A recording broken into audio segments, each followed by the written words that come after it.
What's up, guys? So today's a beautiful Saturday morning and I woke up in a parking lot. Like literally just in a parking lot. Not next to a mountain, not like near a beach or anything, just a parking lot where my views are just these parking spaces and an outback. So, but it's all good. It's all good. Anyway, so it's already been a month since I've decided to move into a van. And in this video, we're just gonna go over how it's been going, you know, like what's been up. But yeah, let's get down to it. So what have I been up to for this past month? Well, I have done some traveling. I went to Astoria, Oregon towards the beginning of the month. I checked out Dead Man's Cove, Cape Disappointment, the lighthouse, and just, you know, watching the sunset on the coast. And it was a great experience, really pretty. I've also gone to Trillium Lake near Mount Hood, where like the ice is like super thick. It's like frozen over.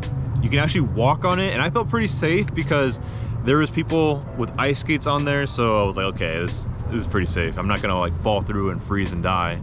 But the views of Mount Hood were amazing from there. Definitely recommend. And afterwards went snowboarding. So it's been pretty awesome.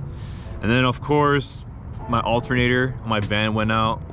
So I ended up getting that replaced. It took a whole weekend, but it was done. It's running great now. So we move on, right? And yeah, I mean, that's pretty much it. Just besides that, I've been hanging around the Portland area, hanging with some friends and just kind of just chilling out. Just, you know, trying to adapt, which has been a challenge. And let me tell you why. So as you guys know, I live in a 1996 Toyota Hiace, and it's pretty much bone stock. Like, it's not optimized to be lived in, which means that I don't have proper storage places for all my things. I do not have insulation. My in-house electrical charging system isn't placed just yet. It isn't set up just yet. Fortunately, my battery has lasted this long, just like running the lights whenever I need them. There's also no sink, so there's no like sink. And I know that some people, they get by without having a sink. I have found myself in situations where it would be really nice to have a sink. And then of course, at the moment I don't have a heater, but that's not that big of a deal. You know, there was a night where it got like 20 degrees and my sleeping bag did just fine. And plus I have really thick Illinois blood, so the cold is no stranger to me. And something that didn't really come to mind until my alternator went out is that when you have a foreign vehicle, parts are not as readily accessible as you may want them to be. It wasn't that much of an issue for like an alternator because I guess they go out pretty frequently. They're pretty common, so that wasn't too much of an issue. But I'm hoping that nothing too major comes up because I know it's gonna take more time, and well, yeah, I don't want to think that.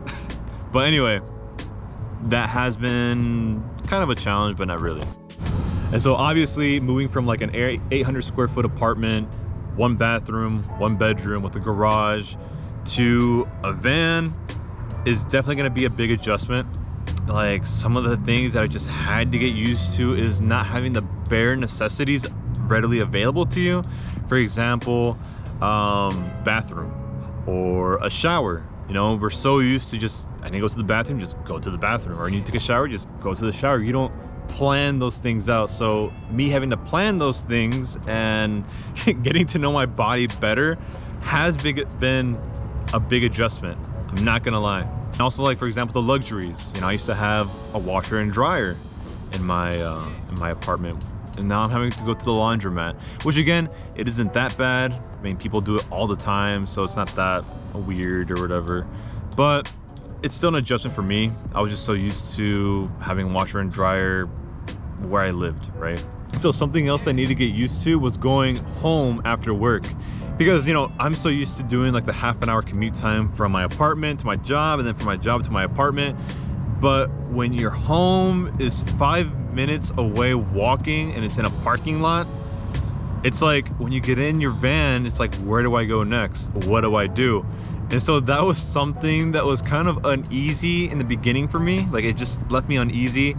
But I eventually got used to it, and that's when I started building my routine, which helped a lot. But that was really something I had to get used to. It's like I live in my van. Like, my van is my home, right? But yeah, that was another eye-opener that I didn't really expect. And also having to be flexible when my home is not available and learning how to pass time. Because when I was having alternator issues, for some reason my center console, like where my Apple CarPlay and stuff run off of, like that screen, it went out. And so I had it under warranty, so I went to the shop. I had to drop it off for like 6 hours, and I was like, okay, well, now what? I don't have a means of transportation, so I guess I'm just gonna walk everywhere.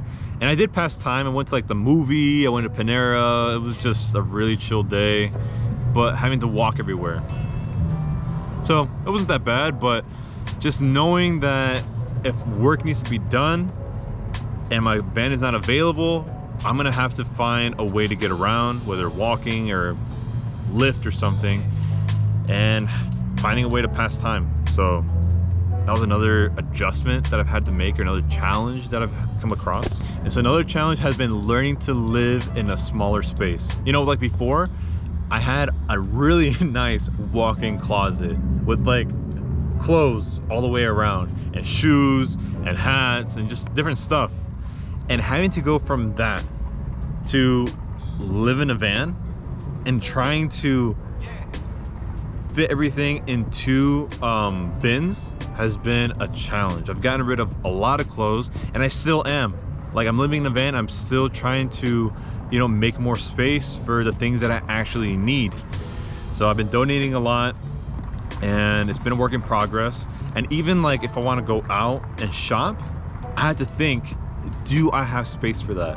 And before, like, I never had to worry about that. So, you know, living the life of a minimalist is difficult, but at the same time, I could tell you it's very rewarding as well. Having lived in my van for already a month, already for some time, I feel like it is an advantage when the remodeling does come, because I already know exactly what I'm going to need and how I want to do things, and it's all going to be very thoroughly thought out, right? But there are some things that I am wanting to upgrade sooner. For example, my house battery electrical charging system. And with that, I decided to go with something that runs off the alternator instead of like solar power, just because of the money. And I did end up purchasing this guy from Renogy. It's a DC to DC charger. So basically just runs off your alternator and it charges your house battery at the same time, once it knows that your starter battery is topped off. And I'm gonna make a completely different video for that. Hopefully the whole process of me getting that installed and testing it out and all that. But that is gonna be something that I'm gonna want to upgrade immediately. And then maybe some improvements would be my tires as well.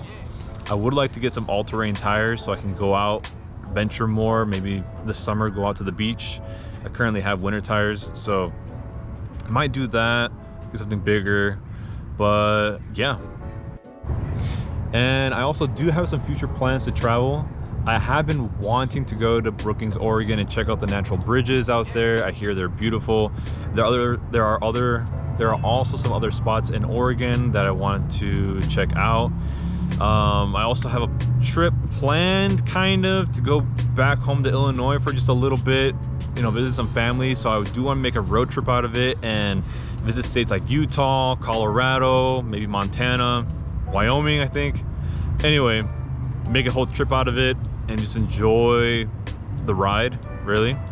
There are more adventures and trips planned for the coming months, so really looking forward to that. And so what do I think of van life so far?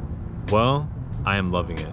True, there has been some challenges, but I feel like it has taught me to be more flexible when things go wrong.